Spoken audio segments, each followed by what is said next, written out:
देखती हो मुझे। বলিউডের সবচেয়ে রোমান্টিক প্রেম কাহিনীগুলোর যদি তালিকা করা হয় তাহলে সেখানে শাহরুখ ও গৌরী খানের নাম থাকবে সবার আগে।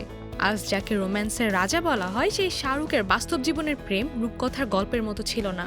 এই প্রেমের গল্পে ছিল পারিবারিক বিরোধ, ধর্মীয় দ্বন্দ্ব, এমনকি বন্দুকের হুমকিও।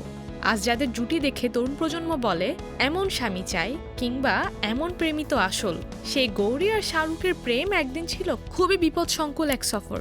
ধর্ম ছিল বড় বাধা। একজন মুসলমান ছেলে, অন্যদিকে হিন্দু ব্রাহ্মণ পরিবারের মেয়ে। এই সম্পর্ক মানতে পারেনি গৌরীর আত্মীয়রা। বিশেষ করে ভাই বিক্রান্ত সিব্বর্ত ছিল পুরো বিপক্ষে।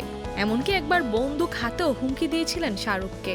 এক সাক্ষাৎকারে শাহরুখ হেসে বলেছিলেন তখন ও স্কুলে পড়তো, কিন্তু নিজেকে অনেক বড় দাদা ভাবতো।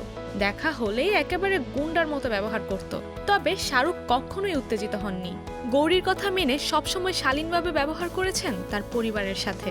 তবুও এই সম্পর্কে বারবার এসেছে বাধা। তবে শাহরুখ ও গৌরী হার মানেননি। সব বাধা ডিঙিয়ে অবশেষে তারা প্রথমে আইনি বিয়ে করেন, তারপর সামাজিক বিয়ে। বিয়ের দিন ধর্মীয় পার্থক্যের কারণে তিনি ছিলেন বেশ সতর্ক। ক্যারিয়ারের শুরুর দিকে ফরিদা জালালকে দেওয়া এক সাক্ষাৎকারে বলেছিলেন, আমি চেয়েছিলাম গৌরীর ধর্মের প্রতি শ্রদ্ধা রাখতে।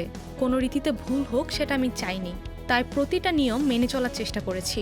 এমনকি ওদের বাড়ির লোকজনই শেষে বলল অনেক হয়েছে, এবার থামো। সময় বদলেছে কিন্তু ভালোবাসার সেই জায়গাটি অটুট থেকেছে। একসময় যে গৌরীর ভাই ছিলেন তার সম্পর্কের সবচেয়ে বড় প্রতিপক্ষ, সেই বাড়িতেই আজ শাহরুখের সম্মান গৌরীর থেকেও বেশি। এমন কথাও শাহরুখ নিজেই বলেছিলেন এক সাক্ষাৎকারে। অর্থাৎ পরিবারের আপত্তি মানেই সম্পর্কের শেষ নয়। যদি আপনি বুঝিয়ে দিতে পারেন একজন পুরুষ তার ভালোবাসার মানুষের পরিবারকেও আপন করে নিতে জানে, তখন সেই সম্পর্ক আরো দৃঢ় হয়।